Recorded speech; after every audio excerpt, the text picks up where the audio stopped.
I was just watching an excerpt from that moment on the Golden Bachelor where Jerry breaks the news to Alan that he has decided that she's not the one for him. Such a devastating moment for people. And I know, people who are older and looking for love rejection is the same whether you're young or you're old. It doesn't make any difference, okay? My name's Georgia Foster and I am known as a self-improvement podcaster. I specialize in self-esteem and I specialize in helping people who are older really navigate their sense of finding love and belonging to themselves and acknowledging that there is a world out there that is open to an incredible relationship. But sometimes what's important to understand that not all relationships are going to be the right relationship. And that rejection, watched Ellen and the pain in her eyes and crying in the car going off in the limousine. If you're looking for love and you could be on the Golden Bachelor program because of your age, I want to share with you some really important things that are going to lift your spirits. And as Ellen says, that there is an optimism, there's a hope. Because when you put yourself out there, I really believe that you can get a great result. But first and foremost is that rejection is potentially part of it, that you can't go anywhere in life, right, without the fear of rejection, whether it's a new job or making a new friendship or going on a date and not knowing whether it's going to work out. There has to be some courage. And that's one of the things I think that's important as you get older. You've been courageous through your entire life, whether you've had a family, juggling the histrionics of your life. And now if you're looking for love, there is a deeper purpose behind it. Just like with the Golden Bachelor with Alan, there's a deeper purpose and really wanting to connect to that person. But it comes with risk. But I think that the risk it's really about having more fun and more spontaneity and knowing that anything when you want to improve the quality of your life, that there are challenges, but to trust. And one of the ways that you can do that, just like with the Golden Bachelor, is to put yourself out there, but really attract people who are good for your sense of self-worth. People who are not driven by ego, people who have that beautiful intelligence, that emotional intelligence that I've talked about before. And that rejection is, one reason why people need to know that if it's not right, it's not right, and it's time to let go and move on. But thinking about the bigger picture is being with somebody who is good for you as you're older and you develop all these life skills that you have developed. That self-esteem is such an integral part of that. And my self-improvement podcast is about that, to show you that, is instead of attracting somebody who is not good for you, is starting to attract somebody who isn't going to reject you. And that's somebody who has that you have that intuitive connection to. It's that strong sixth sense. And that strong sixth sense is going to take you forward in time. And I think it's something, as you get older, I think it becomes more strong. And, if you ignore it, this situation of rejection will happen. So it's really about being more present with trusting energetically, that when you walk into a room and you're meeting somebody for the first time and you're looking for a relationship, you're looking for love, but you're looking for a deeper companionship, you're looking for a deeper connection. And you know what? That strong sixth sense will take you forward.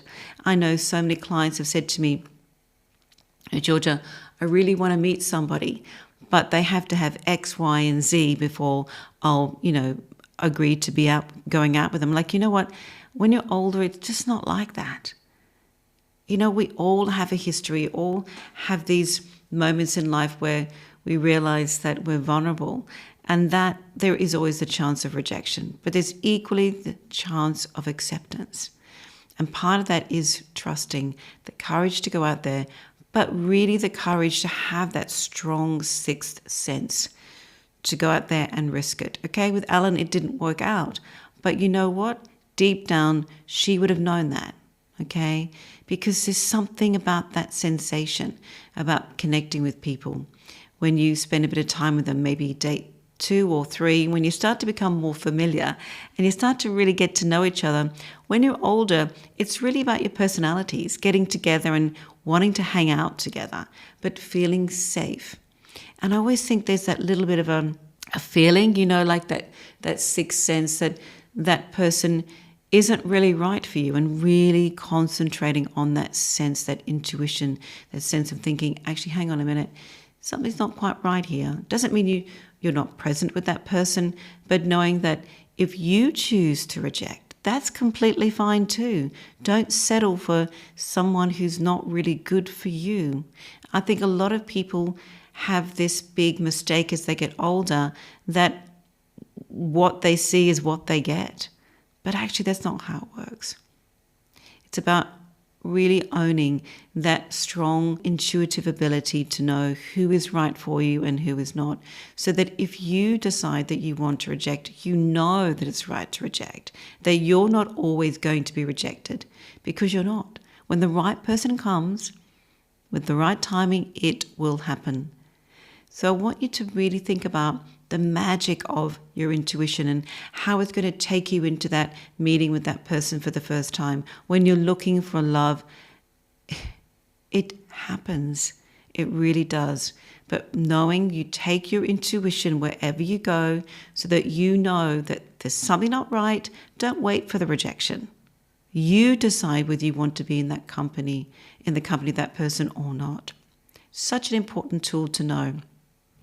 And as you practice intuition, a great way to do that is to notice, like you could be on a train or a plane or in your car or walking on the street or just sitting on a park bench and just observing the world and noticing who energetically feels comfortable to you, right? Who you know is good for your soul.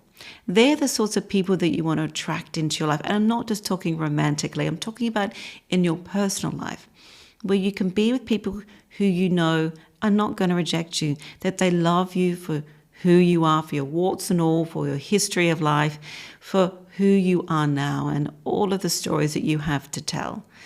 I think they're important qualities to have, and they're important qualities for you to attract into a relationship situation that's good for you, okay? It doesn't always have to be good for them.